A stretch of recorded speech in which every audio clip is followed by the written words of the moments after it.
Welcome to Captain Agro friends.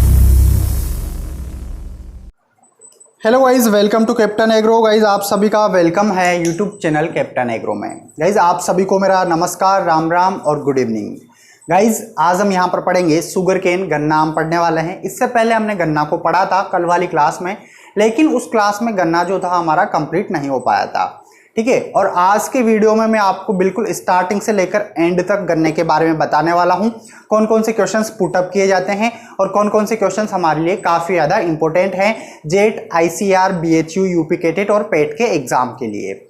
चलिए video start करते हैं। शुरू करने से पहले जो लोग चैनल पर नए हैं, चैनल को सब्सक्राइब कर लो, पास में जो बेल आइकन है उस पर क्लिक कर लो ताकि आने वाले सभी वीडियोज़ के नोटिफिकेशन आपको टाइम टू टाइम मिलते रहे। आज हम क्या पढ़ेंगे? गन्ना पढ़ेंगे, शुगर केन पढ़ेंगे। सबसे पहला क्वेश्चन, शुगर केन एक कैश क्रॉप है। कौन सी क्रॉप है? कैश क्रॉप, मतलब नकदी फसल है। तो लिख लो, आप साथ में नोट करते हुए चलना, ठीक है। यहां पर लिख लो कैश क्रॉप मतलब रोकड़ फसल है। रोकड़ फसल ऐसी फसलें होती है जिनको प्रॉफिट के लिए उगाया जाता है, ठीक है। इसको हिंदी में बोलते हैं नकदी फसलें। बहुत सारी है, ठीक है ना। नकदी फसल लिख लो अभी आप, कैश क्रॉप नकदी फसल। इसके अलावा जो शुगर केन है, तो शुगर केन हमारे पास एक वर्षीय फसल नहीं है, द्विवर्षीय फसल भी नहीं है। आपको ऑप्शन में दिया जाएगा कि शुगर केन बताइए कितने वर्षीय फसल है, एक वर्षीय, द्विवर्षीय, बहुवर्षीय, नन ऑफ दीज। तो आपका राइट आंसर वहां पर क्या होगा? बहुवर्षीय फसल है। कौन सी फसल है? बहुवर्षीय, मतलब पेरिनियल क्रॉप। नोट करते हुए चलना, अगर कोई डाउट है तो कमेंट कर देना, पेरिनियल क्रॉप। आगे बढ़ते हैं। आगे हम बात करते हैं कि C3 प्लांट है, C4 प्लांट है, केन प्लांट है। तो शुगर केन हमारा C4 प्लांट है और C4 प्लांट के अंदर फर्स्ट जो प्रोडक्ट बनता है वो कौन सा बनता है? ऑक्जेलो एसिटिक एसिड। ये बायो का क्वेश्चन है, बायो में आपसे पूछा जाता है। इसके अलावा ये प्लांट कौन सा है? SDP है, डे न्यूट्रल प्लांट है, शॉर्ट डे प्लांट है। तो ये शॉर्ट डे प्लांट है, SDP प्लांट है, लघु दिवसीय पादप है। आई होप आपको ये बेसिक इंफॉर्मेशन समझ में आ गई होगी। अब यहां पर आप लोग नोट करते हुए चलना, क्योंकि जो भी मैं लिखाने वाला हूं बहुत कुछ हम इसमें लिखेंगे, बहुत कुछ हम पढ़ेंगे और सारे के सारे क्वेश्चन आपके एग्जाम के लिए इंपॉर्टेंट है। जैसे यहां पर आप स्टार लगा लेना, एक तो पेरिनियल और नकदी फसल पे। ये दोनों क्वेश्चन आपसे पहले एग्जाम में पूछे गए हैं शुगर केन वाले। चलिए आगे समझते हैं। बोटनिकल नेम की बात करते हैं तो बोटनिकल नेम बहुत ईजी है। क्या है? Saccharum, saccharum officinarum. Saccharum officinarum क्या हो जाएगा? Botanical name. कौन सी भाषा से लिया गया है? शुगर केन शब्द कौन सी भाषा से लिया गया है? मैंने आपको लास्ट वीडियो के अंदर बताया था, जैसे मैंने आपको ऑप्शन दिए थे। हिंदी से लिया गया है। ऑप्शन नंबर बी में था इंग्लिश से लिया गया है। ऑप्शन नंबर सी संस्कृत से लिया गया है। एंड ऑप्शन नंबर डी आपके पास है ग्रीक। चलिए कमेंट कीजिए, ये क्वेश्चन आपसे पहले पूछा गया है, तो इसका राइट आंसर हमारे पास क्या होगा? अधिकतर स्टूडेंट क्या लगाते हैं कि शुगर केन मतलब इंग्लिश वर्ड, जो आपका आंसर गलत है। राइट आंसर आपका क्या है? यहां पर संस्कृत है। कैसे है संस्कृत? देखो, जो सेकेरम वर्ड है हमारे पास, ये कहां से आया है? संस्कृत के अंदर एक शब्द होता है सरकरा, ठीक है। और सरकरा जो वर्ड है, इसी से आपका सेकेरम बना है, क्योंकि सरकरा मतलब क्या होता है? शुगर। और इसके अंदर कौन सी शुगर पाई जाती है? सुक्रोज पाया जाता है। इसके अंदर सुक्रोज शर्करा पाई जाती है। तो ये याद रखना, ये भी आपसे पूछा गया है कि गन्ने में कौन सी शर्करा पाई जाती है? Lactose, glucose, sucrose. तो आपका राइट आंसर क्या हो जाएगा? सुक्रोज हो जाएगा। आगे बढ़ते हैं भाई, नोट करते हुए चलना। आगे हम बात करते हैं परिवार। देखो, आप लोगों को अगर दिक्कत आती है बोटनिकल नेम कैसे याद करें, तो बोटनिकल नेम बहुत इजी है, जैसा कि मैं आपको हर वीडियो के अंदर बताता हूं। सबसे बेस्ट मेथड बोटनिकल नेम याद करने का कि आप दूसरे लोगों को याद करवाओ। आपकी कॉलोनी में, आपकी गली में जो भी छोटे बहन भाई रहते हैं, छोटे बच्चे खेलते रहते हैं, उनको बताओ कि शुगर केन, अब जब भी आप शुगर केन बोलोगे आप सेकेरम ऑफिसिनेरम बोलो। घर वाले जो भी आपके छोटे बहन भाई है उन सबको याद करवाओ। जैसे मैंगो का हो गया, किसी का भी हो गया, जितना आप अधिक से अधिक याद करवाओगे उतना ही आपको ज्यादा याद होगा। शिवानी, ये नल बंद कर। तो यहां पर बोटनिकल नेम आपको याद हो गया, सेकेरम ऑफिसिनेरम। आगे बढ़ते हैं, फैमिली की बात करते हैं। तो इसका परिवार जो है कौन सा है भाई? सीरियल का परिवार कौन सा है? अनाज वाली फसलों का परिवार ग्रेमिनी। इसका भी परिवार कौन सा है? ग्रेमिनी है। तो परिवार कौन सा हो जाएगा? ग्रेमिनी हो जाएगा। ग्रेमिनी इसका क्या हो गया? परिवार हो गया। आगे बात करते हैं क्रोमोसोम नंबर की कि इसमें गुणसूत्र संख्या कितनी होती है। तो इसमें गुणसूत्र संख्या कितनी होती है 2n = 80, मतलब 2n बराबर 80, 2n = 80। इसमें गुणसूत्रों की संख्या होती है, क्रोमोसोम नंबर होते हैं। आगे बढ़ते हैं, कंपोजिशन की बात कर लेते हैं कि गन्ना में क्या क्या होता है। मतलब ये मेरे पास गन्ना है, ठीक है। अब इस गन्ने के अंदर सेकेरम ऑफिसिनेरम इसको बोलेंगे। सबसे पहले बात करते हैं वाटर की, किसमें पानी की मात्रा कितनी है। वाटर देख लेते हैं भाई, H2O। तो इसमें H2O भाई हमारे इन्वायरमेंट के अंदर नाइट्रोजन की कितनी मात्रा है 78%। तो यहां पर इसके अंदर जो पानी की मात्रा है वो 78% है। अच्छे से याद रखोगे, कोष्टक में लिख लेना नाइट्रोजन। नाइट्रोजन नहीं है, या आपको सिर्फ बेसिक याद करवा रहा हूं ताकि अगर आपको नाइट्रोजन याद है तो साथ में आप ये भी याद कर सकते हो, ठीक है। आगे देखते हैं, आगे बात करते हैं हम यहां पर, हमने क्या देखा H2O देखा 78%। इसके अलावा हम बात करते हैं यहां पर सुक्रोज की। सुक्रोज क्या है भाई, इसके अंदर शर्करा है सुक्रोज, और सुक्रोज कितना है इसमें, तो जितना ऑक्सीजन की मात्रा है एनवायरमेंट में, ऑक्सीजन की कितनी मात्रा है 21%, तो 21% क्या हो जाएगा इसमें सुक्रोज हो जाएगा। आगे बात करते हैं हम यहां पर, इसमें गुड़, जेरी बोलते हैं गुड़ को इंग्लिश में, ठीक है ना, गुड़। और इसमें जो गुड़ की मात्रा होती है गन्ने के अंदर वो कितनी होती है 8 से 10% होती है। कितनी होती है 8 से 10%। तो इस तरीके से आप याद रख सकते हो। ये सारा का सारा याद करते हुए चलना, बिल्कुल अच्छे से एक एक पॉइंट को नोट करते हुए चलना। नोट करने से क्या होगा, आपको ज्यादा याद होगा, और 2 से 4 दिन बाद वापस से रिवाइज जरूर कर लेना परमानेंट याद करने के लिए। आगे बढ़ते हैं भाई, आगे बात करते हैं हम यहां पर टाइप ऑफ सीड। इसका जो सीड होता है किस प्रकार का सीड है, तो सीड है इसका कैरियोप्सिस। कैरियोप्सिस प्रकार का इसका क्या है सीड है, कैरियोप्सिस। आगे बढ़ते हैं, आगे बात करते हैं प्रोडक्शन की। और प्रोडक्शन वाला क्वेश्चन आपसे जेट में भी पूछा गया है और आईसीआर के अंदर भी पूछा गया है, ठीक है। देखो प्रोडक्शन में आपको ऑप्शन दिए जाते हैं। सबसे पहले वर्ल्ड की बात करते हैं कि विश्व में सर्वाधिक प्रोडक्शन कौन से कंट्री का है। ऑप्शन नंबर ए आपके पास है कोरोना, ऑप्शन नंबर बी आपके पास है आत्मनिर्भर, आत्मनिर्भर, एंड ऑप्शन नंबर सी आपके पास है ब्राजील, ऑप्शन नंबर डी आपके पास है कनाडा। चलिए कमेंट कीजिए, राइट आंसर फटाफट बताइए। तो राइट आंसर हमारे पास क्या होगा, अधिकतर स्टूडेंट आत्मनिर्भर लगा देते हैं। आत्मनिर्भर मतलब इंडिया, तो इंडिया नहीं है, ठीक है। इंडिया की सेकंड रैंक है, फर्स्ट रैंक है आपके ब्राजील की। तो हमारा राइट आंसर क्या हो जाएगा यहां पर, ब्राजील हो जाएगा, ब्राजील। और ब्राजील के बाद में कौन सा आता है, ब्राजील के बाद आता है आत्मनिर्भर इंडिया। तो बिल्कुल अच्छे से याद रखना। और बात करें हाईएस्ट प्रोडक्टिविटी किसकी है, अगर वर्ल्ड की बात करें तो पेरू की है, हम बात करते हैं इंडिया की, क्योंकि इंडिया वाला क्वेश्चन आपसे पूछा जाता है। तो इंडिया में जो सर्वाधिक जो प्रोडक्टिविटी है शुगर केन की वो तमिलनाडु की है, तमिलनाडु, ठीक है। 120 से 140 टन प्रति हेक्टेयर, लिख लेना 120 से 140 टन प्रति हेक्टेयर। हम बात करें इंडिया में सर्वाधिक गन्ने का जो प्रोडक्शन होता है वो कहां पर होता है, तो होता है यूपी, और यूपी के बाद आता है महाराष्ट्र। यूपी फर्स्ट रैंक है और सेकंड रैंक कौन सी है, महाराष्ट्र की है। तो बिल्कुल अच्छे से नोट करना, याद करते हुए चलना। इंडिया के अंदर हम बात करें तो यूपी और इसके बाद में है महाराष्ट्र। महाराष्ट्र से यहां से एक और क्वेश्चन पूछा जाता है, अभी आपको आगे बताने वाला हूं मैं। यहां पे प्रोडक्टिविटी में हमने लिख लिया प्रोडक्टिविटी तमिलनाडु, तमिलनाडु की ज्यादा है।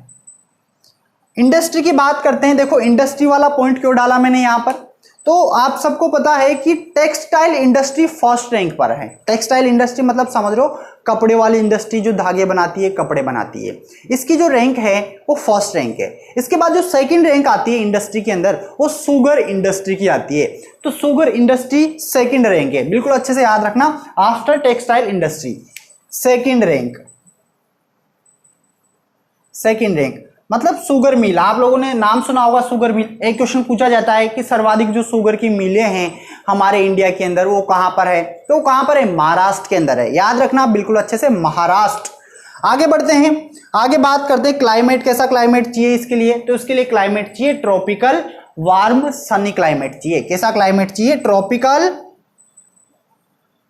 Tropical warm sunny climate. Guys video को लाइक कर दो, अगर आप लोगों ने वीडियो को लाइक नहीं किया और शेयर नहीं किया तो शेयर कर दो। आपके पास जो भी व्हाट्सएप ग्रुप है, फेसबुक है, सब पर शेयर करो। भाई आप फेसबुक सभी चलाते हो सब शेयर करो। मैं बोलता हूं लेकिन आप बहुत कम स्टूडेंट जो शेयर करते हो। आप सभी के सभी स्टूडेंट वीडियो को शेयर किया करो, पढ़ने में और ज्यादा मजा आएगा और अच्छे से याद होगा, क्योंकि ज्ञान बांटने से बढ़ता है। जितना बांटोगे उतना आपके अंदर ज्ञान बढ़ेगा। इसलिए गाइज सभी स्टूडेंट, एक एक स्टूडेंट जो भी अभी वीडियो को देख रहा है वो शेयर जरूर करे। अपने फेसबुक पर और व्हाट्सएप पे शेयर करना है और कुछ नहीं करना आपको, ठीक है। वीडियो को लाइक कर दो फटाफट। आगे बढ़ते हैं, आगे हम बात करते हैं वाटर रिक्वायरमेंट की। और वाटर, इसको हिंदी में बोलते हैं भाई उष्ण कटिबंधीय, ठीक है, उष्ण कटिबंधीय। वाटर रिक्वायरमेंट देख लेते हैं। तो जलमांग से स्टूडेंट काफी ज्यादा कंफ्यूज हो जाता है। सबसे पहले बात कर लेते हैं इसकी जलमांग जो है वो है 1500 से 2500 मिलीमीटर। कितनी है? 1500 से 2500 मिलीमीटर। लेकिन यहां पर क्वेश्चन आपसे पूछा जाता है कि सर्वाधिक पानी चाहने वाली फसल कौन सी है। मैंने आपको लास्ट वीडियो के अंदर बताया था। ऑप्शन नंबर ए सपोज करो राइस है और राइजोसेट है वहां। ऑप्शन नंबर बी व्हीट है, गेहूं Triticum aestivum. And option number C sugar cane saccharum officinarum. And option number D आपके पास यहां पर दे दिया जाएगा मेज, जिया मेज, ठीक है। बॉटनिकल नेम सबके याद होने चाहिए आपको। तो अधिकतर स्टूडेंट क्या लगाते हैं? पेडी लगा देते हैं, राइस लगा देते हैं, जो आंसर गलत है। ऑप्शन में अगर सुगर केन और राइस दोनों दे दिया हुआ है, ठीक है, तब आपको सुगर केन ही लगाना है। क्या लगाना है? Sugar cane. तो क्योंकि सुगर केन क्या है भाई? बहुवर्षीय फसल है और इसको पानी, देखो जो राइस है तो पर्टिकुलर सीजन वाली फसल है, खरीफ की फसल है, खरीफ की फसल है, पर्टिकुलर 6 महीने की फसल है एक तरीके से। तो इसको जल मांग जो होती है, जल की आवश्यकता वो इसकी अपेक्षा कम होती है, इसकी अपेक्षा कम होती है। इसीलिए हमारा राइट आंसर यहां पर क्या होगा? Sugar cane. अगर सुगर केन ऑप्शन में ही नहीं है तब आपको क्या लगाना है? आपको राइस लगाना है। क्लियर हो गया? आगे बढ़े भाई, आप नोट करते हुए चलना है, क्वेश्चन को समझते हुए चलना और वीडियो को कंटिन्यू शेयर करते रहना है आप लोगों को। आगे बात करते हैं टेम्परेचर। इसके लिए कितना टेम्परेचर चाहिए? इसके लिए अच्छा जो टेम्परेचर होता है वो होता है 26 से 32 डिग्री सेल्सियस जर्मिनेशन के लिए, ग्रोथ के लिए। और हम बात करें पकने के लिए, तो पकने के लिए होता है 18 से 20 डिग्री सेल्सियस। भाई बिल्कुल अच्छे से याद कर लेना, सारे के सारे क्वेश्चन इंपॉर्टेंट है। आगे बढ़े, अगर आप लोगों ने इसको नोट नहीं किया है तो नोट कर लो, क्योंकि मैं इसको रफ करने वाला हूं, या फिर आप स्क्रीनशॉट ले लो, ठीक है, स्क्रीनशॉट ले लो भाई फटाफट से। मैं थोड़ा सा साइड हो गया, जल्दी से स्क्रीनशॉट ले लो।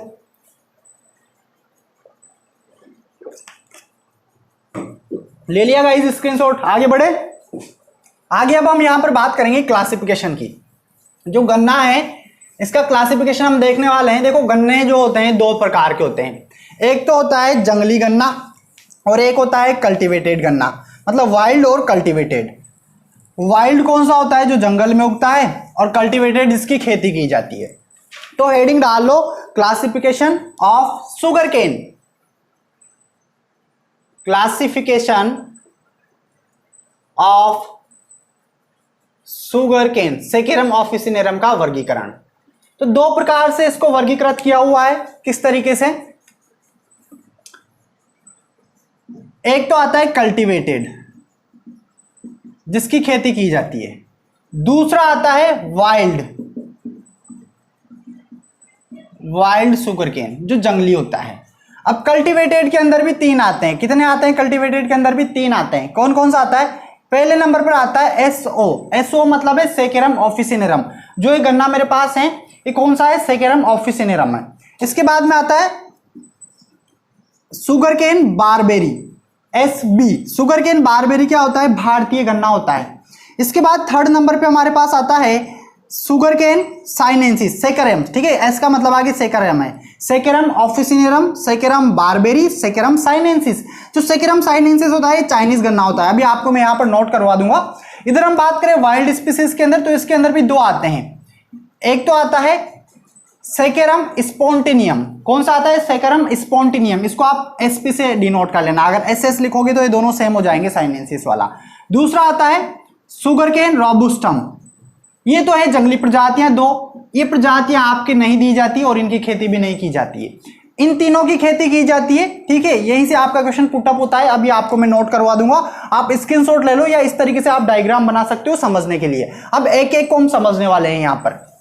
भाई वीडियो को लाइक जरूर कर देना। आप वीडियो को अगर लाइक नहीं किया, शेयर नहीं किया तो शेयर कर दो फटाफट। कंटिन्यू शाम को 6 बजे इसी टाइम पे आपकी क्लास चलेगी। आप फिक्स 6 बजे रेडी रहे और 6 बजे जैसे वीडियो आए तो सबसे पहले आप उसको शेयर जरूर कर दें। आगे बढ़ते हैं। यहां पर क्लासिफिकेशन, तो 2 तरीके का क्लासिफिकेशन है, जिसमें हम पहला देखेंगे कल्टीवेटेड, कल्टीवेटेड खेती योग्य, खेती योग्य। और खेती योग्य जो गन्ना है इसके अंदर पहले नंबर पे हम बात करेंगे सेकेरम ऑफिसिनेरम की। शॉर्ट में लिख देता हूं भाई, सेकेरम ऑफिसिनेरम। अब जो सेकेरम ऑफिसिनेरम है इसको नोबेल केन बोला जाता है। क्या बोला जाता है? नोबेल केन। इसके अलावा इसको ट्रॉपिकल केन बोला जाता है। क्या बोला जाता है? ट्रॉपिकल केन। तो इस तरीके से आप याद रखना। और इस गन्ने की विशेषता देखते हैं। विशेषता आप लोगों से पूछी जाती है, तो विशेषता क्या है? ये चबाने के लिए उगाया जाता है और भारत में उगाया जाता है। किसके लिए उगाया जाता है? चबाने के लिए उगाया जाता है। और भारत में सर्वाधिक गन्ना कौन सा उगाया जाता है? Saccharum officinarum. जो गन्ना मेरे पास है अभी, ये कौन सा है? सेकेरम ऑफिसिनेरम है। तो भाई नोट करते हुए चलना, इंडिया में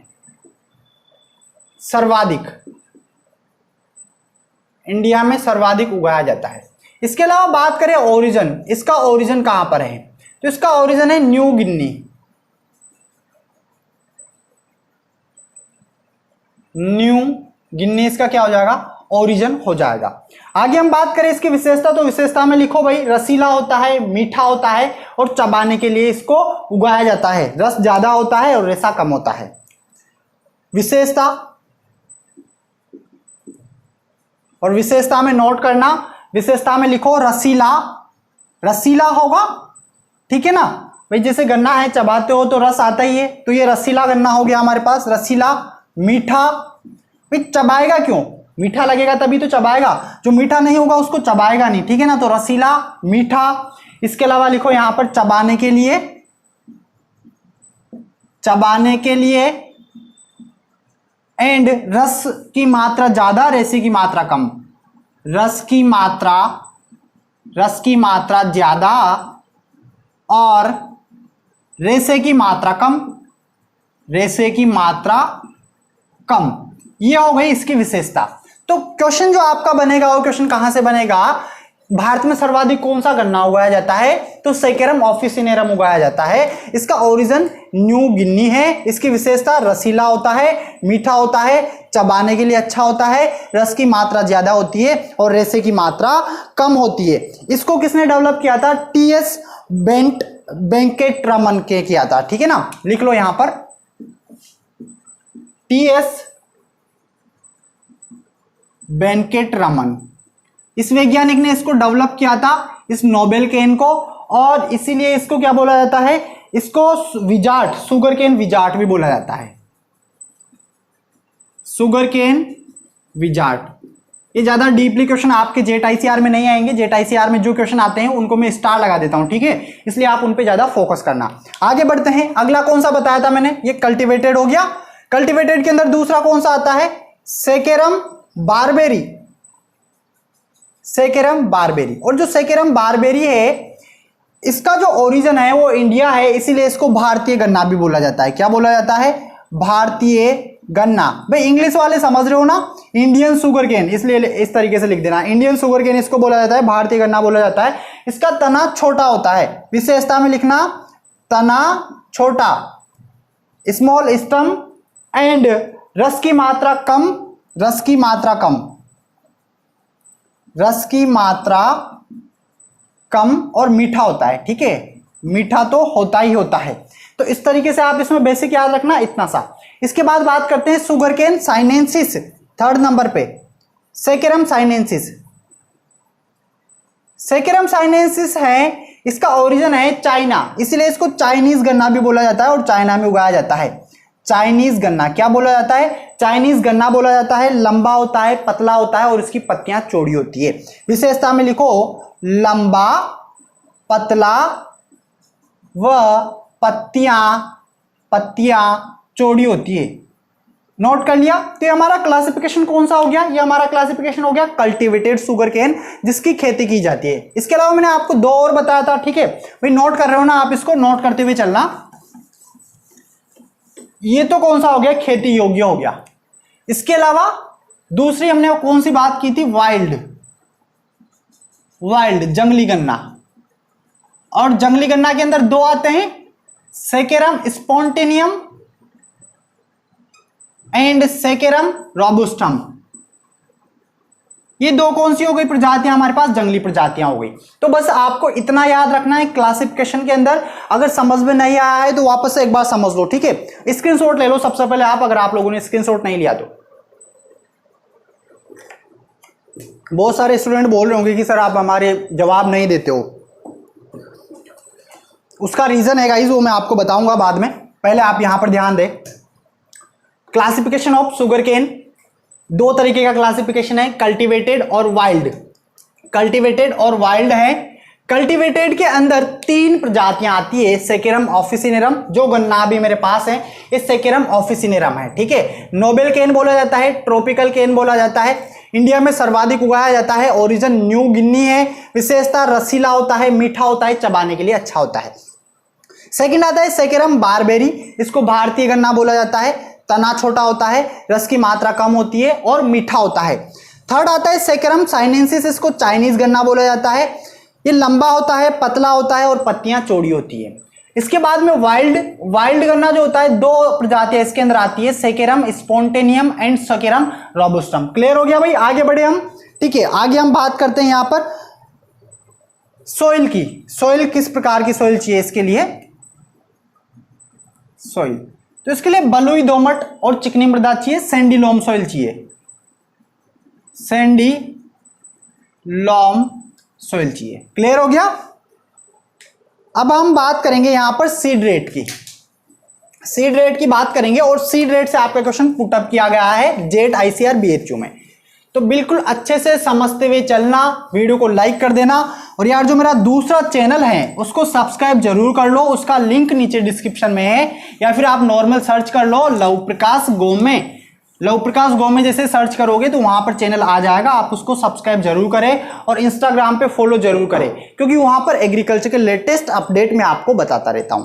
अब हम क्या बात कर रहे थे, सीड रेट, बीज दर की बात कर रहे थे। तो जो शुगर केन है इसके लिए हम इसके सेट्स लेते हैं, मतलब इसके टुकड़े लेते हैं बीज के लिए। क्या लेते हैं, टुकड़े, इसके टुकड़े लेते हैं। तो सबसे पहला क्वेश्चन आपसे पुटअप किया जाता है कि बीज के लिए शुगर केन का कौन सा भाग काम में लेते हैं। जैसे ये गन्ना है, ये गन्ना है ही सही गन्ना, ठीक है। अब इस गन्ने में नीचे वाला पार्ट है, समझ लो ये नीचे वाला पार्ट है, ये लीफ्स है इसके, ठीक है, इस तरीके से। अब मुझे इस गन्ने के अंदर कौन सा वाला पार्ट काम में लेना है बीज के लिए। ऑप्शन में आपको मिलेगा upper part, lower part, mid part, none of these या ऑल ऑफ दीज। तो आपका राइट आंसर क्या होगा, अपर पार्ट। बीज के लिए मुझे अपर पार्ट को काम में लेना है, अपर पार्ट। क्योंकि अपर पार्ट क्यों काम में लेना है, नीचे वाला क्यों नहीं लेना है, क्योंकि देखो नीचे वाला जो होता है उसमें ग्लूकोज की मात्रा कम होती है, इसमें ऊपर वाले में ग्लूकोज की मात्रा ज्यादा होती है। तो ऊपर वाला पार्ट हम काम लेंगे। सबसे पहला क्वेश्चन, ऊपरी पार्ट हमें काम में लेना है बीज के लिए। अब इसका बीज जो लेते हैं वो एक आंख वाला, दो आंख वाला, तीन आंख वाला। आंख क्या होती है, आंख को समझे। देखो यहां जो ये गन्ना है, ये गन्ने की यहां जो आप इस चीज को देख पा रहे हो, ये है आंख। क्या है, आंख। तो इस पे एक ही आंख है, ठीक है। ऐसे आपको तीन आंख वाले भी मिलेंगे, दो आंख वाले भी मिलेंगे और एक आंख वाले भी मिलेंगे। दो आंख और तीन आंख वाला मेरे को गन्ना नहीं मिला, नहीं तो मैं उसको भी आपको यहां पर प्रैक्टिकली बताता। तो समझते हैं कितनी कितनी बीज दर लेनी है। अब बीज दर के दो क्वेश्चन बनते हैं, एक तो आपसे वजन पूछा जाता है, दूसरा आपसे डायरेक्ट सीड रेट पूछ ली जाती है, मतलब नंबर ऑफ टुकड़े आपसे पूछ लिए जाते हैं। तो सबसे पहले बात करते हैं तीन आंख वाला गन्ना, 3 budded sugar cane. Seed rate, बीज दर 3 बडेड, मतलब तीन आंख वाला, तीन आंख वाला गन्ना। तो तीन आंख वाले गन्ने के लिए जो बीज दर लेंगे, अलग अलग किताबों में अलग अलग मिलेगा। 35 से 40,000 टुकड़े मिलेंगे, कहीं में आपको 40 से 45,000 टुकड़े मिलेगा। तो आप ऑप्शन देखा करो कि क्वेश्चन के ऑप्शन क्या है, उसके अकॉर्डिंग आपको सही आंसर लगाना है। बस समझना जरूरी होता है, ठीक है ना। तो किताब में आपको 35 से 40 भी मिल जाएगा और 40 से 45 भी मिल जाएगा। तो यहां पर हम लिखेंगे कितने टुकड़े लेंगे, 40 से 45,000 के लिख देता हूं भाई। 40 से 45,000 टुकड़े हमें लेने हैं, सेट्स लेने हैं, सेट्स प्रति हेक्टेयर के लिए। समझ में आ गया, आपको 35 से 40 भी मिल जाएगा। 35 से 40,000 टुकड़े भी आपको मिल जाएंगे। इसके वजन की बात करें कि सर इनका वजन कितना होगा, इन टुकड़ों का वजन, तो इन टुकड़ों का वजन जो हमारे पास होगा करीबन 70 से 75 या 75 से 80 क्विंटल के आसपास होगा। कितना होगा भाई नोट कर लेना, 70 से 75 या 75 से 80 क्विंटल वजन, क्योंकि कई बार वजन नहीं पूछा जाता है। 75 से 80 क्विंटल प्रति हेक्टेयर हमें लेना है। अब ये जो लेंगे तो कितना पुराना होना चाहिए गन्ना, तो ये होना चाहिए 10 से 12 महीने पुराना, मतलब 1 साल पुराना। कितना पुराना होना चाहिए टुकड़ा, ये गन्ना मतलब, तो ये होना चाहिए 10 से 12 माह पुराना। तो ये तो हो गया हमारे पास 3 आंख वाला गन्ने की बीज दर। अब हम बात करते हैं 2 आंख वाले गन्ने की बीज दर। ये समझ में आ रहा है, नोट करते हुए चलना, टू बडेड, ठीक है, 2 आंख वाला गन्ना, 2 आंख वाला गन्ना। 2 आंख वाले गन्ने के लिए जो बीज दर लेंगे हम, वो लेंगे 80 से 1 लाख सेट्स प्रति हेक्टेयर। 80,000 से 1 लाख सेट्स 1 हेक्टेयर के लिए, ठीक है। ये भी कितना पुराना होना चाहिए, तो ये भी 10 से 12 माह पुराना होना चाहिए, 10 से 12 माह पुराना। थर्ड नंबर पे आता है हमारे पास यहां पर 1 बडेड, जो मेरे पास है अभी ये वाला, इसके लिए कितनी बीज दर लेंगे, 1 बडेड, 1 आंख वाला, 1 आंख वाला। और 1 आंख वाले के लिए जो लेंगे नंबर ऑफ टुकड़े, वो हम लेंगे 1 लाख से 1,20,000 से लेकर 1,25,000 टुकड़े काम में लेंगे, टुकड़े प्रति हेक्टेयर के लिए। समझ में आ गया। तो गाइस ये बीज दर जो है ना इंपॉर्टेंट है, स्टार लगा लेना, जिसमें जो फर्स्ट वाला है, देखो एक तो सबसे पहला बेसिक क्वेश्चन कि गन्ने के लिए सबसे उपयुक्त बीज कौन सा है, बताइए आप। यहां पर आपके सामने ऑप्शन है, option number A 3 budded, option number B 2 budded and option number third है 1 बडेड। कमेंट कीजिए फटाफट, जल्दी से जल्दी कमेंट कीजिए भाई, जल्दी से जल्दी कमेंट करो, राइट आंसर क्या होगा। सबसे अच्छा कौन सा होता है, तो सबसे अच्छा कौन सा हो जाएगा, ऑप्शन नंबर ए हो जाएगा। पहला क्वेश्चन क्लियर हो गया सभी को, पहला क्वेश्चन क्लियर हो गया 3 बडेड वाला। अब यहां पर अगला क्वेश्चन आपसे पुटअप किया जाता है, गन्ने की बीज दर कितनी लेते हैं, तो बीज दर में आपको या तो 35 से 40,000 टुकड़े मिलेंगे या आपको वजन मिलेगा। तो इस वजन पे स्टार लगा लेना, क्योंकि ये क्वेश्चन पहले पूछा गया है जेट आईसीआर बीएचयू के अंदर। अधिकतर क्वेश्चन आपका 3 बडेड से पुटअप होता है, 3 बडेड 3 आंख वाले गन्ने से पुटअप होता है। तो बिल्कुल अच्छे से याद रखना, आपको सब कुछ बताऊंगा मैं गन्ने के बारे में कि इसमें कौन से रोग लगते हैं, कौन से इंसेक्ट इसके अंदर लगेंगे, जो जूस होता है उसमें कितनी कितनी मात्रा किसकी होती है, इसके अलावा जो गन्ना होता है उसके अंदर कितनी कितनी मात्रा होती है, सारा का सारा मैं आपको बताने वाला हूं। कुछ आपका नहीं छूटेगा यहाँ से। आप कोई से भी एग्जाम की तैयारी कर रहे हो तो आप देखते रहो, अगर आपके सिलेबस में शुगर केन दिया हुआ है तो आपका क्वेश्चन बाहर नहीं जाने वाला इस वीडियो से। इसके अलावा कुछ एक्स्ट्रा क्वेश्चन है शुगर केन से रिलेटेड जो अदर एग्जाम में पूछे जाते हैं। अदर एग्जाम मतलब जैसे रेलवे का एग्जाम हो गया, बैंक का एग्जाम हो गया, इन सब में 1-2 क्वेश्चन एग्रीकल्चर के दिए जाते हैं, तो वो क्वेश्चन भी आपको मैं यहां पर बताने वाला हूं। चलिए भाई आगे बढ़ते हैं, मैं रफ कर देता हूं इसको और आगे हम बात करेंगे। यहां पर बीज दर हमने लिखा ना, तो यार यहां पर एक और पॉइंट लिख लो आप, सीड ट्रीटमेंट साथ में पढ़ लेते हैं। सीड ट्रीटमेंट क्या होता है, बीज उपचार होता है और बीज उपचार करना जरूरी होता है। बीज उपचार करने से क्या होता है, जैसे अगर हमने फंगीसाइड से बीज उपचार किया तो फंगस जनित रोग नहीं लगेंगे। जैसे गन्ने के अंदर एक रोग लगता है रेड रोट, ठीक है, लाल सड़न रोग, गन्ने का सबसे खतरनाक रोग होता क्या है रेड रोट। इसको चीरने पर अंदर से लाल लाल दिखाई देता है, कैसा दिखाई देता है, लाल लाल, तो इसका मतलब समझ लो कि वो रेड रोट डिजीज है। सारे डिजीज आगे हम पढ़ेंगे। सीड रेट हम किससे करेंगे, एगालोल ले सकते हैं या बाविस्टीन ले सकते हैं। भाई बाविस्टीन लिख लो, बाविस्टीन, और बाविस्टीन 0.2% का सॉल्यूशन बनाना है। क्या बनाना है, सॉल्यूशन, और उसमें से डुबोकर बाहर निकाल देना है और फिर हमें जमीन में लगा देना है उसको। तो इस तरीके से आप सीड ट्रीटमेंट कर सकते हो। इसके अलावा जो रेड रोट मैंने अभी आपको बताया, रेड रोट जो डिजीज है गन्ने का सबसे खतरनाक रोग, लाल सड़न रोग, इसके लिए अलग से एक तरीके से आप उपचारित कर सकते हो। पानी गर्म करो, कितना, 54 डिग्री सेल्सियस पानी गर्म करो, और फिर गन्ने के जितने भी टुकड़े हैं उनको इसमें डुबो कर निकाल दो। नहला दो उनको अच्छे से और उसके बाद में फील्ड में आप ले जाओ, फिर आप बुआई करो। तो इससे भी क्या होगा, फफूंद जनित रोग नहीं लगेगा रेड रोड, क्योंकि ये गन्ने की सबसे खतरनाक बीमारी है। तो गाइस सीड ट्रीटमेंट आप लोगों को समझ में आ गया होगा। आगे बढ़ते हैं, रफ कर देता हूं, स्क्रीनशॉट ले लो भाई नहीं लिया तो। अब आगे हम बात करेंगे, देखो गन्ने दो प्रकार से उगाए जाते हैं, एक तो होता है इकसाली और एक होता है अधसाली। एक इकसाली होता है और एक होता है अधसाली। इकसाली मतलब ऐसा नहीं कि सर एक साली है ना, वो अलग बात है। यहां पर हम बात कर रहे हैं वर्ष के अकॉर्डिंग।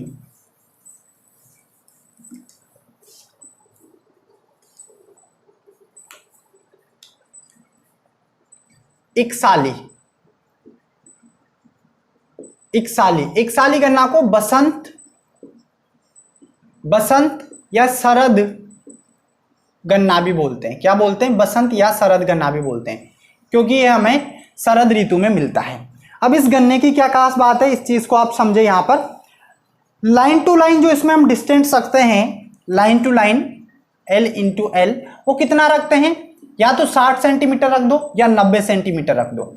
60 से 90 सेंटीमीटर डिस्टेंस हमें इस वाले गन्ने में रखना है। ये कितने महीने में पकता है, सबसे बेसिक क्वेश्चन, सबसे नॉर्मल क्वेश्चन हमारे पास ये बनता है। इकसाली जो गन्ना बनता है, इकसाली जो गन्ना होता है कितने महीने में पकता है, तो ये पकता है 18 महीने में, 18 माह,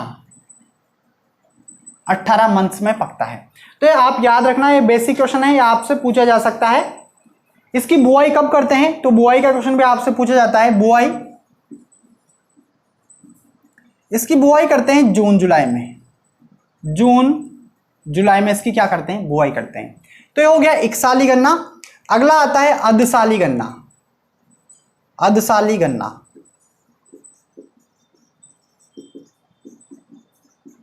अधसाली गन्ना को क्या बोलते हैं, अधसाली गन्ना को वर्षाकालीन गन्ना भी बोलते हैं। ये वर्षा ऋतु में आपको मिलता है, वर्षाकालीन गन्ना। वर्षाकालीन गन्ना में जो लाइन टू लाइन जो स्पेस रखते हैं वो कम रखते हैं, लाइन टू लाइन स्पेस है जो ज्यादा रखते हैं, सॉरी L इंटू L कितना रखते हैं, 120 सेंटीमीटर रखते हैं। कितना रखते हैं, 120 सेंटीमीटर रखते हैं। बात करें इसकी सोविंग की, इसकी सोविंग कब करते हैं, तो इसकी सोविंग करते हैं फरवरी अप्रैल में, फरवरी से अप्रैल माह तक इसकी क्या करते हैं, सोविंग करते हैं। तो बिल्कुल अच्छे से याद रखना, और ये दक्षिण भारत में अपनाया जाता है। तो ये दो तरीके से गन्ने को उगाया जाता है, एक तो होता है इकसाली और एक होता है अधसाली। दोनों में डिफरेंस जो आपको ज्यादा स्टार लगाना है वो लगाना है आपको L इंटू L पर, मतलब लाइन टू लाइन डिस्टेंस इसमें कम रखते हैं और इसमें लाइन टू लाइन डिस्टेंस हम क्या रखते हैं, ज्यादा रखते हैं, 120 सेंटीमीटर रखते हैं। तो आई होप आपको समझ में आ गया होगा। आगे हम बात करते हैं सोविंग मेथड कि किन किन मेथड से गन्ने में सोविंग की जाती है। तो 3 मेथड है, फ्लैट मेथड है, ट्रेंच मेथड है एंड फरो मेथड है। तीनों मेथड से गन्ने में क्या करते हैं, सोविंग करते हैं। भाई नोट करते हुए चलना सभी student. Sowing method, sowing method की बात कर लेते हैं। तो 3 मेथड है गन्ने के। सबसे पहला मेथड आता है फ्लैट मेथड।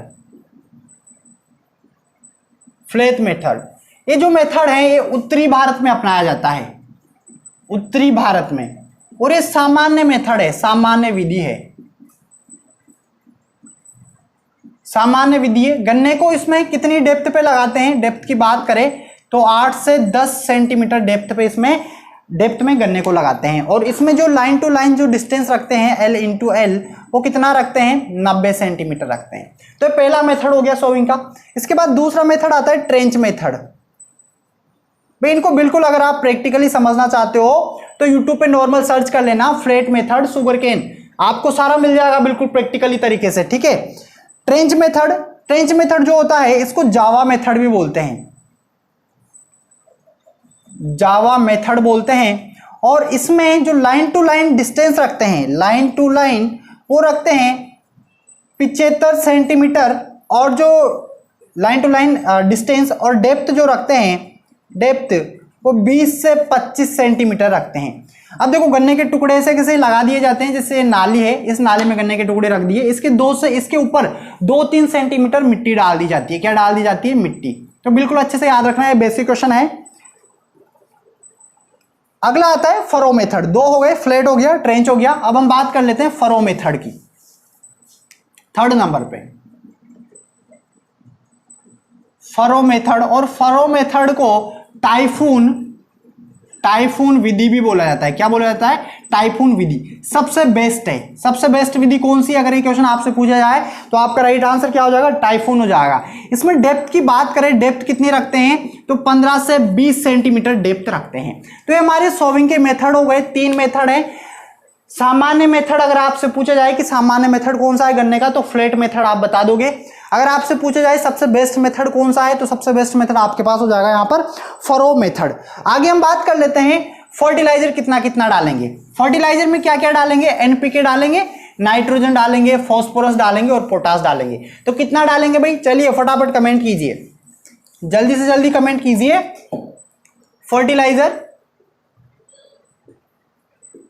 फर्टिलाइजर तो फर्टिलाइजर के अंदर एनपीके, नाइट्रोजन हम डालेंगे 120 से 150 केजी प्रति हेक्टेयर, एंड फॉस्फोरस हम डालेंगे 60 से 80 केजी प्रति हेक्टेयर, एंड पोटास हम डालेंगे 40 से 60 केजी प्रति हेक्टेयर। ये पहले ईयर की डोज है। इसके बाद में अगले साल जब आप डालो फर्टिलाइजर तो नाइट्रोजन को 20% ज्यादा डालना। कितना ज्यादा डालोगे? नाइट्रोजन को 20%। ये प्रति हेक्टेयर है तीनों डोज। तो आई होप आपको फर्टिलाइजर समझ में आ गया होगा। आगे हम बात करते हैं यहाँ पर वेराइटीज की। सीड रेट कौन कौन सी है? मतलब सॉरी, वेराइटीज, सीड रेट नहीं, वेराइटीज होती है किसमें?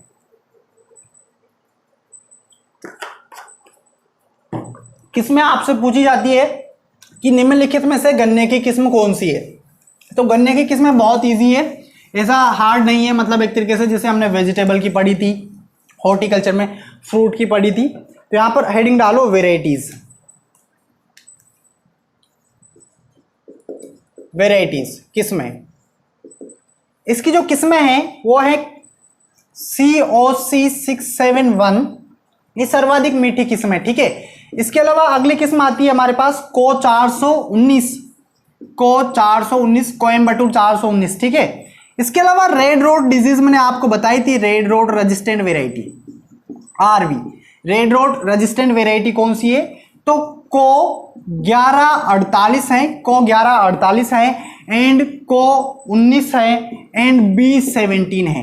ये रेड रोड रेजिस्टेंट वेराइटी है। इसके अलावा एक और डिजीज लगता है स्मट। स्मट को क्या बोलते हैं? कंडवा रोग बोलते हैं, कंडवा रोग। और कंडवा रोग रेजिस्टेंट जो वेराइटी है हमारे पास वो है को 25/7 एंड 449, को 449। ये दोनों जो वेराइटी है कौन सी है? स्मट रेजिस्टेंट वेराइटी है। इसके बाद हम बात करते हैं गुड़ के लिए अच्छी वेराइटी कौन सी है गुड़ बनाने के लिए। तो गुड़ बनाने के लिए है COG 930 एंड 76। ये वेराइटी गुड़ बनाने के लिए अच्छी है। इसके अलावा लवणीय मृदाओं के लिए जो अच्छी वेराइटी है वो है को 45/3 453। इसके अलावा हम बात करें अधिक जल भराव में अच्छी वेराइटी कौन सी है? तो को 1007, श्री 1007 है, और को 1157 है, कोयम्बटूर 1157। को मतलब है समझ लो कोयम्बटूर, क्योंकि कोयम्बटूर में क्या है आप सबको पता है ना भाई, क्वेश्चन पूछा गया है कि SBI कहां पर है। तो ऐसा मत बोलना सर हमारी गली में भी SBI मतलब स्टेट बैंक ऑफ इंडिया नहीं, SBI मतलब है शुगर केन ब्रीडिंग इंस्टीट्यूट, जो कहां पर है? कोयम्बटूर तमिलनाडु के अंदर है, कोयम्बटूर तमिलनाडु के अंदर है। ये याद रखना है, क्वेश्चन आपसे पूछा गया है। आगे बढ़े भाई, किसमें हो गई हमारी? वेराइटीज हो गई। अब हम बात करते हैं इरिगेशन की, कि इरिगेशन कब कब करेंगे। तो इरिगेशन हम करेंगे यहाँ पर 60 दिन बाद करेंगे, फिर 120 दिन बाद करेंगे। सब नोट करते हुए चलना, सारी अवस्थाएं मैं आपको बताऊंगा। यहाँ पर इरिगेशन हेडिंग डाल लो, इरिगेशन सिंचाई। सबसे पहले स्टेज जो है वो हम करेंगे जर्मिनेशन फेज पे। किस पे? अंकुरण अवस्था, जर्मिनेशन फेज, हिंदी में लिख लेना भाई अंकुरण अवस्था। और ये अंकुरण अवस्था आती है गन्ने में 0 से 60 दिन बाद। ठीक है, इसके अलावा हम बात करेंगे सेकंड पे फॉर्मेटिव स्टेज, फॉर्मेटिव फेज।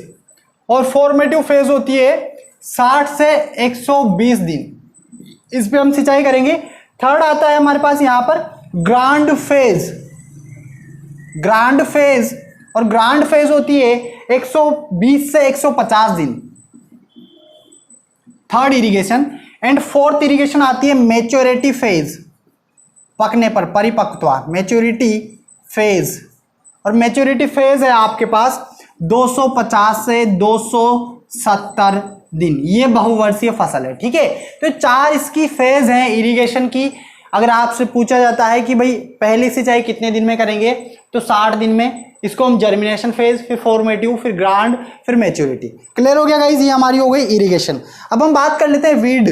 तो वीड के लिए ज्यादा कुछ आपको याद नहीं रखना, इसमें दूब घास वगैरह उगता है, तो वीड कंट्रोल लिखना। वीड कंट्रोल, भाई वीड कंट्रोल जरूरी है। अगर वीड कंट्रोल नहीं करेंगे तो फिर उत्पादन कम होगा, करीबन 35% उत्पादन घट जाएगा हमारा। तो वीड कंट्रोल के लिए चौड़ी पत्ती वाले खरपतवारों के लिए आप ले सकते हो 2,4-D। क्या ले सकते हो? 2,4-D ले सकते हो। 2,4-D इसका प्रयोग कब करना है? तो 30 से 40 दिन बाद करना है। 30 से 40 दिन बाद डोज कितनी लोगे? 1.5 kg प्रति हेक्टेयर। इसके अलावा आप एट्राजिन ले सकते हो प्री इमरजेंस। प्री इमरजेंस कितना लेना है? 2 kg प्रति हेक्टेयर। एट्राजिन 2 kg प्रति हेक्टेयर। ये दोनों खरपतवार नाशी है जो आपको यूज करने हैं खरपतवार नियंत्रण के लिए। तो हमने यहां पर खरपतवार देख लिए। अब हम बात करेंगे इंसेक्ट डिजीज एंड उसके बाद में कुछ क्वेश्चंस हैं जो अलग है, एक्स्ट्रा है, उनको आपको मैं बताने वाला हूं। यहां पर नोट कर लिया भाई? नोट नहीं किया तो स्क्रीनशॉट ले लो गाइस। बिल्कुल अच्छे से आपका सारा फोकस बोर्ड पर होना चाहिए, बिल्कुल अच्छे से आपका सारा मन पढ़ाई में होना चाहिए, तभी आप याद कर पाओगे। देखो टाइम निकलते बिल्कुल पता नहीं चलता टाइम कब निकल जाता है।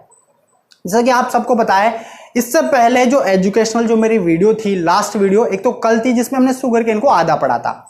तो कल जो क्लास लगी थी करीबन वो 13 दिन बाद लगी थी, मतलब 13 दिन से हमारी क्लास नहीं लगी थी। तो 13 दिन निकल गए, हमें पता भी नहीं चला। तो टाइम जल्दी से निकल जाता है। आपका पेपर आपके सामने है, 2 अगस्त को जेट वालों का पेपर है।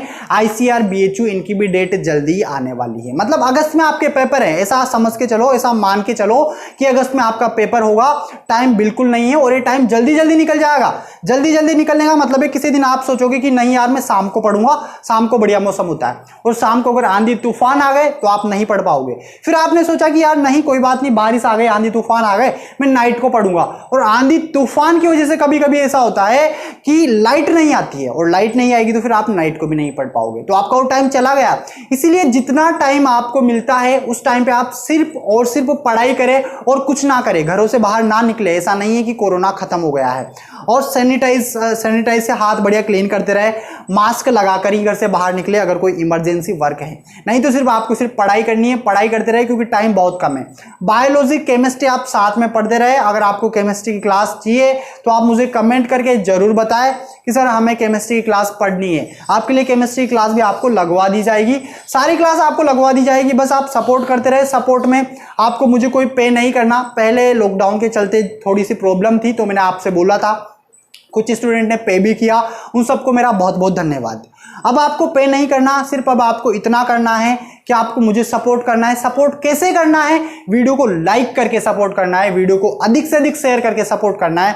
फेसबुक पे शेयर किया करो सभी स्टूडेंट, भाई फेसबुक पे शेयर करो, व्हाट्सएप पे शेयर करो, क्योंकि वीडियोस शेयर होने के माध्यम से और भी ज्यादा स्टूडेंट पढ़ पाएंगे, और पढ़ेंगे तो ये सोच लो आप ज्ञान बांट रहे हो और आपके अंदर और ज्ञान बढ़ेगा। Clear guys? आगे बढ़ते हैं। आगे हम बात कर लेते हैं यहां पर इंसेक्ट। गाइस अब हम यहां पर बात कर लेते हैं इंसेक्ट की। इंसेक्ट आपसे सिर्फ नाम पूछा जाता है नॉर्मल, तो 2-3 इंसेक्ट है वो मैं आपको बता देता हूं नॉर्मल। सबसे पहला इंसेक्ट आता है पायरिला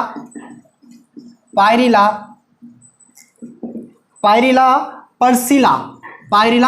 जो पायरिला पर्सिला है ये क्या करता है? ये रस चूसता है। क्या करता है? पत्तियों का रस चूसता है, तने का नहीं, पत्तियों का रस चूसता है। और कंट्रोल के लिए आप मेलाथियान ले सकते हो। इसके अलावा दूसरा आपके पास यहां पर आता है, पायरिला हो गया हमारे पास, एंड सेकंड नंबर पे आता है तनाछेदक। ये तने में छेद करेगा, चिल्लो इन्फास्टुलस। ये क्या करता है? तना छेद देता है, तने में छेद कर देता है। तो ये 2 इंसेक्ट है। इसके अलावा सफेद लट लगती है, चोटी भेदक लगता है, वो सारे मैं आपको अलग से बता दूंगा, अलग से वीडियो आएगी इंसेक्ट एंड डिजीज की, सभी क्रॉप्स की। ये सोच लो 15-15, 20-20 मिनट का होगा, जिसमें आपको सारा बिल्कुल प्रैक्टिकली आपको सब कुछ बता दिया जाएगा। दीमक वगैरह इसमें लगती है, सफेद लत इसमें लगती है, ठीक है। अब हम बात कर लेते हैं डिजीज की, क्योंकि डिजीज इंपॉर्टेंट है। डिजीज रोग, और रोग में कौन सा रोग इंपॉर्टेंट है? तो आप सबको पता है रोग के अंदर पहला रोग आता है रेड रोट। रेड रोट, क्या बोलते हैं, लाल सड़न रोग। गन्ने का सबसे खतरनाक रोग है, कवक के द्वारा होता है। कवक कौन सा है, तो कवक है कोलेट्रोट्रिकम फाल्केटम। ये एक कवक है, इसके द्वारा ये रोग होता है और ये खतरनाक रोग है गन्ने का। इसमें क्या होता है, गन्ने को जैसे चीर के देखोगे तो अंदर से आपको लाल लाल दिखाई देगा, इसका मतलब समझ लो कि ये गन्ने का लाल सड़न रोग है। इसके अलावा सेकंड नंबर पे जो इंपॉर्टेंट है वो है स्मट कंडवा रोग। देखो जो इंपॉर्टेंट है वही बता रहा हूं, वैसे तो कम से कम 10-10 12-12 रोग लगते हैं फसलों के अंदर, जो आपसे परीक्षा में पूछे जाते हैं वो आप याद रखें। स्मट कंडवा रोग, और ये भी कवक के द्वारा होता है। स्मट किससे होता है, अस्टिलागो, यहां पर सिटेमिनिया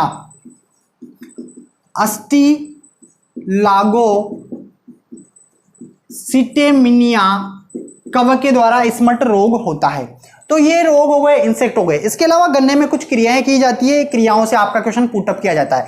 रेड रोड पर स्टार लगा लेना यहां पर रोग और इंसेक्ट के अंदर। अब हम बात करते हैं क्रियाएं कौन कौन सी की जाती है। तो एक क्रिया होती है रेटूनिंग। क्या होती है, रेटूनिंग। और रेटूनिंग के लिए क्या करते हैं, देखो जैसे पहले साल में हमने गन्ने की कटाई कर दी, समझना इस तरीके से बढ़िया। ये है नॉर्मल हमारी नाली, और यहां पर ये गन्ने की कटाई करने के बाद कुछ इस तरीके से दिखेगा, ठीक है, गन्ने की कटाई, और ये इसके ऊपर मिट्टी, ठीक है गाइस। ये कोई कुछ आया है शायद बाहर बेचने वाला, आवाज आ रही होगी। तो इसके ऊपर मिट्टी हो गई, कटाई करने के बाद क्या होती है, मिट्टी जमा हो जाती है। अब हमें दूसरी फसल लेनी है, क्या लेनी है, दूसरी फसल। अब जब दूसरी फसल लेंगे तो इसके ऊपर एक रेटून मैनेजमेंट एक मशीन आती है, जिससे हम क्या करते हैं, इसको ऊपर से ऐसे कट कर देते हैं। वो चक्का घूमता है उसमें, और चक्का घूमने की वजह से क्या होता है, कट हो जाती है, ऊपर की मिट्टी हट जाती है।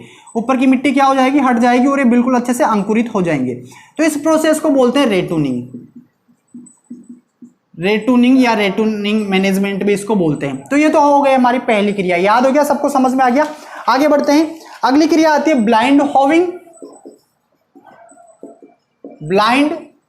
और ब्लाइंड होविंग क्या होती है, अंधी गुड़ाई होती है, जो किसमें की जाती है, अंधी गुड़ाई आलू में भी की जाती है। तो आप इतना याद रखना कि ब्लाइंड होविंग किसकी क्रिया है, आलू और गन्ने की क्रिया है। सेकंड क्रिया हमारे पास आती है यहां पर अर्थिंग अप क्या होता है, मिट्टी चढ़ाना होता है। और मिट्टी क्यों चढ़ाई जाती है, मतलब ताकि वो बिल्कुल अच्छे से खड़ा हो सके। मेड़ों पे मिट्टी चढ़ाई जाती है गन्ने पे, जैसे गन्ना उगा हुआ है तो इसके आसपास मिट्टी चढ़ाएंगे। और ये क्रिया की जाती है जून जुलाई में 45 दिन बाद, ठीक है, जून जुलाई में 45 दिन बाद ये क्रिया की जाएगी। और इसको हीलिंग अप भी बोलते हैं, हीलिंग अप, क्या बोलते हैं, हीलिंग अप। इसके अलावा थर्ड हमारे पास क्रिया आती है टाइंग क्या होता है, बांधना होता है।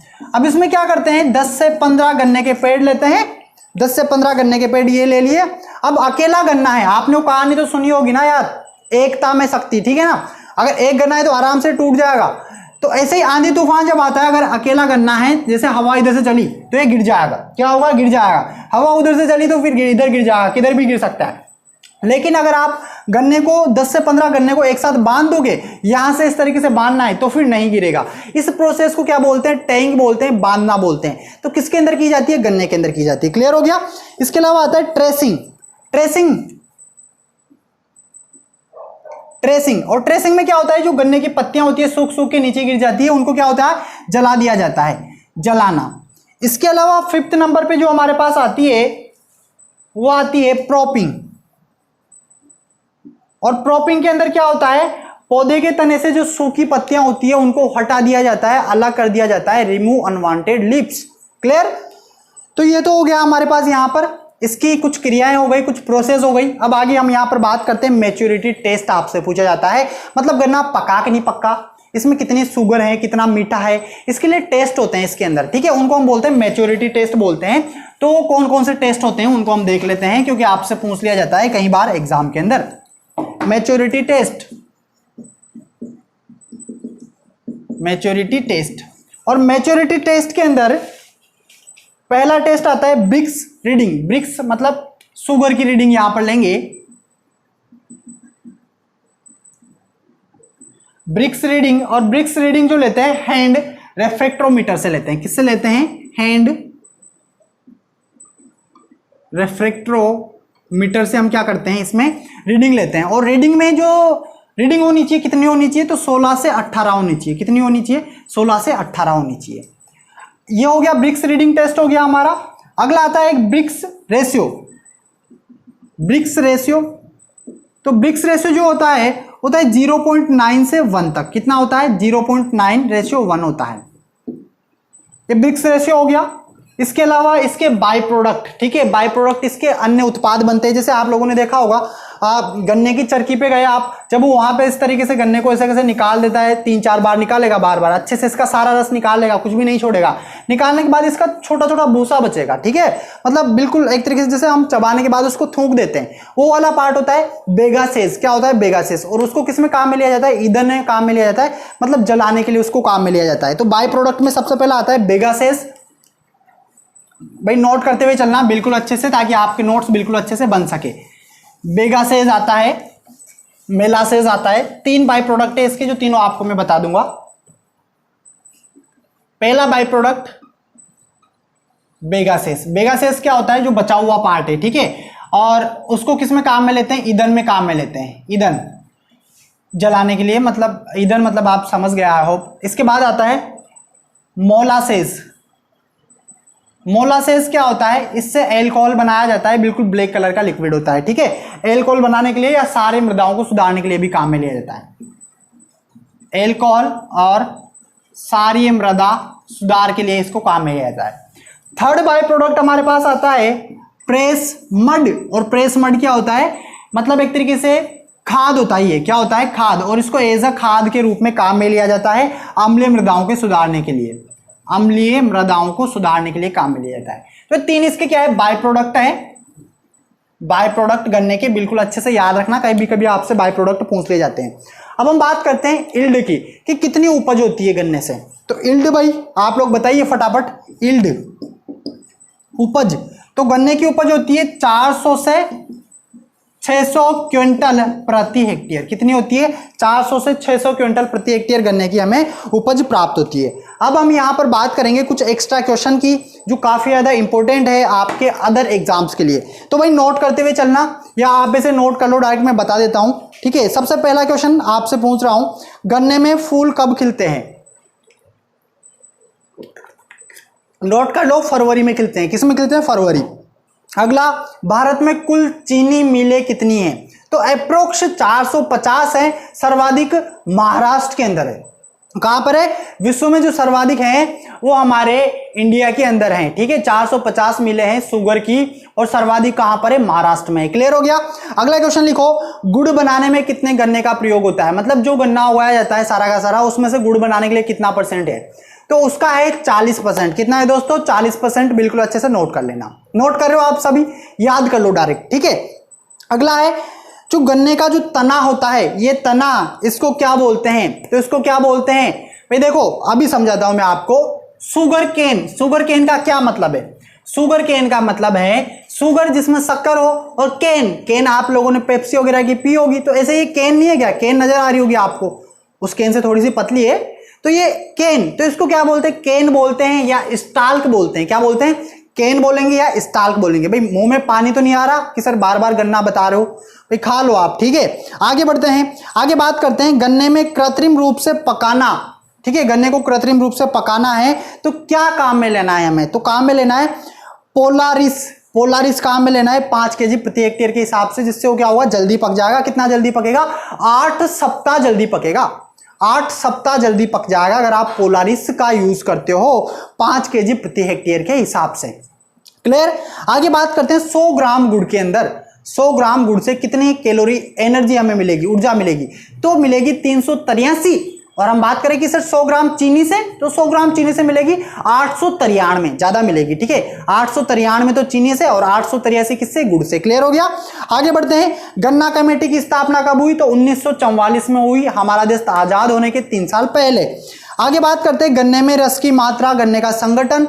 तो गन्ने का, अभी मैं बात कर रहा हूं गन्ने का जूस अलग है, ठीक है। इस गन्ने की बात कर रहा हूं, तो इसमें मैंने आपको बताया वाटर कितना 77 से 78%, सुक्रोज कितनी 21%, 8 से 21। इसके बाद में मैंने चीनी 0.3 से 3%, और ऑर्गेनिक मैटर होता है 0.2 से 6.0%, और कार्बन मैटर होता है 0.5 से 1%। क्लियर हो गया। आगे बात करते हैं गन्ने के रस की। तो गन्ने के रस में जो मात्रा होती है रस की वो होती है 46% और चीनी की मात्रा 10 से 12% और रस में गुड़ की मात्रा 9 से 10% और मालासस जो मेलासस होता है 3.5% होता है। आगे बात करते हैं भारत में सर्वाधिक मतलब भारत में चीनी का कटोरा किसको कहा जाता है। तो भारत में चीनी का कटोरा कहा जाता है महाराष्ट्र को, और हम बात करें वर्ल्ड में तो क्यूबा को कहा जाता है। तो ये हमारा गन्ना हो गया, ठीक है। गन्ने को हमने बिल्कुल अच्छे से पढ़ा। इस वीडियो के बाहर से आपका क्वेश्चन नहीं जाने वाला है। आप इसके नोट्स बनाए बिल्कुल अच्छे से, रिवाइज करें, बार बार पढ़े, 5-6 दिन बाद बार बार पढ़ते रहे ताकि आपको बिल्कुल अच्छे से याद हो जाए। देखो गन्ने से क्वेश्चन पूछे जाते हैं, केस क्रॉप का हो गया, बीज दर का हो गया, ठीक है। इसके अलावा यहाँ पर रोग हो गया, रेड रोट रोग हो गया, ये 3-4 क्वेश्चन से उत्पादन वाला हो गया। ये चारों क्वेश्चन पे तो आप स्टार लगा लेना। एक तो मैंने कौन सा बताया आपको, सबसे पहला क्वेश्चन ये केस क्रॉप वाला, नकदी क्रॉप वाला हो गया। इसके अलावा सीड रेट, ठीक है, सीड रेट और जो डिजीज है उसमें रेड रोट हो गया आपके पास। इसके अलावा प्रोडक्शन हो गया आपके पास, और बॉटनिकल नेम तो आपको सभी फसलों की याद होनी चाहिए। याद करने के लिए सबसे बेस्ट मेथड, अगर आपके कॉलोनी में कोई छोटे बच्चे बैठे हैं बाहर खेल रहे हैं तो उनको जाके याद करवाओ, आपको भी याद होंगे और उनको भी याद होंगे। वो तो भूल जाएगा लेकिन आपको परमानेंट याद हो जाएंगे। तो गाइस कैसा लगा आपको ये वीडियो, आप मुझे कमेंट करके जरूर बताएं, और यार दिल से आप इस वीडियो को बिल्कुल अधिक से अधिक शेयर करें। जितने भी स्टूडेंट देख रहे हैं सारे के सारे स्टूडेंट वीडियो को शेयर कर दो बिल्कुल अधिक से अधिक, और लाइक नहीं किया अब तक तो देरी किस बात की, लाइक कर दो। जो लोग चैनल पर नए हैं चैनल को सब्सक्राइब कर लो, पास में जो बेल आइकन है उस पर क्लिक करो ताकि आने वाले सभी वीडियोज के नोटिफिकेशन आपको टाइम टू टाइम मिलते रहे। इसके अलावा आप मेरा जो दूसरा चैनल है लव प्रकाश गोमे और जो इंस्टाग्राम है, इन दोनों को जरूर इन दोनों मतलब चैनल को सब्सक्राइब कर लो और इंस्टाग्राम पे फॉलो जरूर कर लो, क्योंकि वहां पर भी एग्रीकल्चर के लेटेस्ट अपडेट और बिल्कुल प्रैक्टिकली मैं आपको सब कुछ वहां पर बताता रहता हूं। तो गाइज हम मिलते हैं नेक्स्ट वीडियो के अंदर, तब तक के लिए नमस्कार, राम राम, जय हिंद। बिल्कुल अच्छे से रहना, जय हिंद। मिलते हैं हम नेक्स्ट वीडियो में, तब तक के लिए बाय, नमस्कार दोस्तों। गन्ना चूसना